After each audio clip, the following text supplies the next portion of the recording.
Oi gente, este é o segundo vídeo sobre a psicologia de massas do fascismo de William Reich.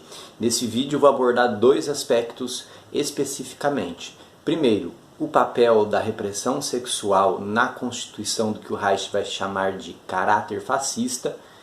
Segundo ponto, a gente vai falar um pouco da clivagem. São dois conceitos muito importantes que vêm dessa obra do Reich, que tem sido resgatada de uns tempos para cá, com toda a razão, porque traz aí elementos importantes para a gente debater, para a gente pensar o que é o fascismo e o que ele tem a ver com a nossa vida, o que ele tem a ver com nossa sociedade, o que ele tem a ver inclusive com o nosso funcionamento psíquico.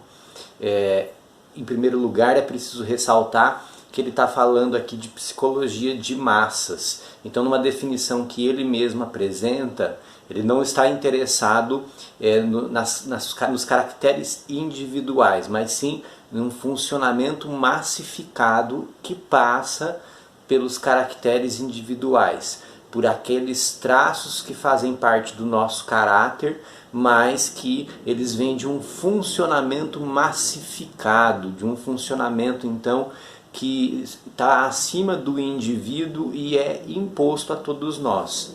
Isso vem basicamente do modelo de repressão à sexualidade no qual nós vivemos, que é herdeiro da tradição cristã, da tradição judaica, e é também herdeiro de uma ética protestante, aí para a gente fazer alusão à expressão do Weber, né? De que nossos desejos, nossos impulsos, eles têm de estar voltados ao trabalho, eles têm de estar voltados à produção laboral, vamos dizer assim. Como que se dá essa repressão sexual? Em pouquíssimas palavras. Essa repressão sexual, ela acontece por meio das figuras de pai e de mãe, não é? Então são figuras, ou as figuras de criação, vamos dizer assim, não precisa ser pai, homem, mãe, mulher, figuras de criação, né? Então são figuras que são muito estimadas, são figuras que são muito amadas. E a forma como a repressão sexual é colocada, ela é sempre aterrorizante, inculcando culpa ou inculcando nojo, dizendo que é sujo, dizendo que é pecado, esse tipo de coisas. E dizendo também, colocando como uma ofensa a essa figura de criação, figura de pai, figura de mãe. Então, ceder ao impulso sexual, ceder ao desejo sexual é internalizado em nós como algo que vai ofender a essa figura, como algo que vai sujar ou potencialmente até mesmo destruir a nossa relação com essa figura. Então por isso causa tanta angústia, em alguns causa nojo, e em alguns, né, o outro lado da moeda vai causar uma curiosidade, mas é uma curiosidade infantilizada, né? É aquela curiosidade assim de alguém que quer mexer, mas não sabe se mexe, né? Que nem criança querendo botar a mão em caixa de abelha ou em fogueira, né? Só que com o tempo, essa sexualidade reprimida e recalcada, o recalcamento é a atividade inconsciente de trancar essa sexualidade, né? A repressão, ela é o fenômeno social. Bom, com o tempo, essa sexualidade recalcada, ela vai produzir algumas consequências. A gente já falou em um outro vídeo dos impulsos secundários, não é? Que são as distorções dos impulsos primários, dos impulsos sexuais mais naturais, não é? E isso também vai sempre resultar também, em maior ou menor medida, em uma agressividade voltada para si mesmo e voltada também para o outro. Por que essa agressividade? Ela é tanto resultado de uma culpa, então existe uma punição por esses impulsos sexuais ainda se encontrarem na gente, e também é uma descarga desse excesso que vai se voltar então de forma destrutiva, na tentativa de se aliviar essa tensão. E isso serve também quando se volta para o outro, tá? Vai ter essa descarga em forma de agressividade, tanto porque é preciso descarregar essa tensão, quanto também porque o outro pode ser visto como alguém que também tem responsabilidade, tem culpa pela existência desses impulsos sexuais inaceitáveis. E aí, se explicitamente, se nitidamente esse outro provoca algum desejo, essa agressividade pode ser maior ainda. Eu falo nitidamente, mas essa agressividade, ela, a maior parte é inconsciente e caracteriológica, então não é algo em nível de uma decisão racional. Quem consegue seguir essa moral sexual bem fielmente é visto como herói, é visto como mito, né? Como uma figura então de seriedade, de respeito, e então essa moral faz com que a gente almeje essa pureza, pureza que nunca vai ser alcançada, ela é meramente ilusória, mas as figuras de autoridade que conseguem se colocar como essa figura de pureza, como essa figura de firmeza, de retidão, elas ligam um gatilho psicológico, Reich diria um gatilho caracteriológico, até ele é físico inclusive, né?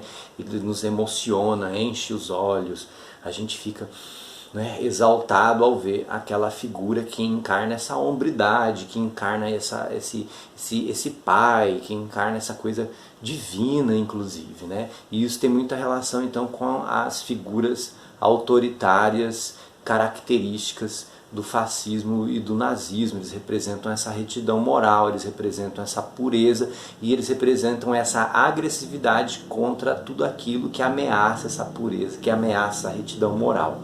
Segundo aspecto, a clivagem, né? Clivagem é o que? É basicamente eu não me reconheço como pertencente ao grupo social que de fato eu faço parte.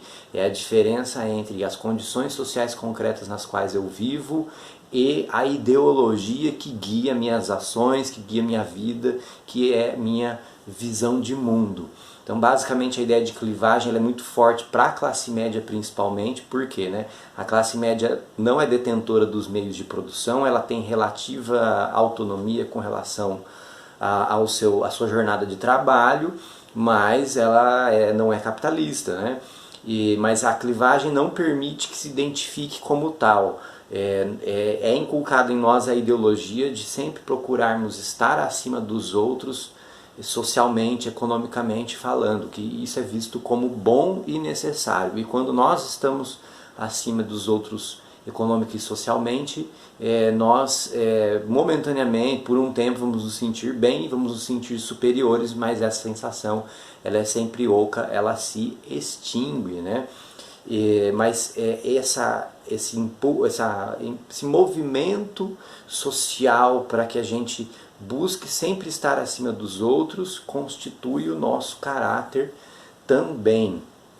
E aí então a gente vai embarcar nessa ideologia, vai ser moldado por essa ideologia de que o menos bem-sucedido financeiramente, ele não é digno de alguma coisa, sabe?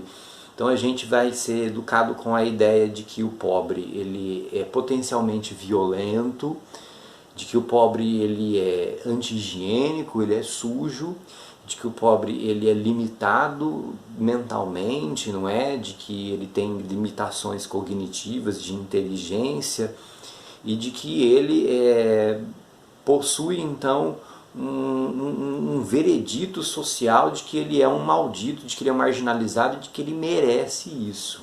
Isso é parte importante da clivagem, tá? E mesmo aquele cuja origem social é do meio da pobreza, quando ele consegue se diferenciar um pouco socialmente, essa clivagem vai gritar na cabeça dele, vai gritar no corpo dele também. Ele vai se ver como não pertencente àquela origem social da qual ele veio.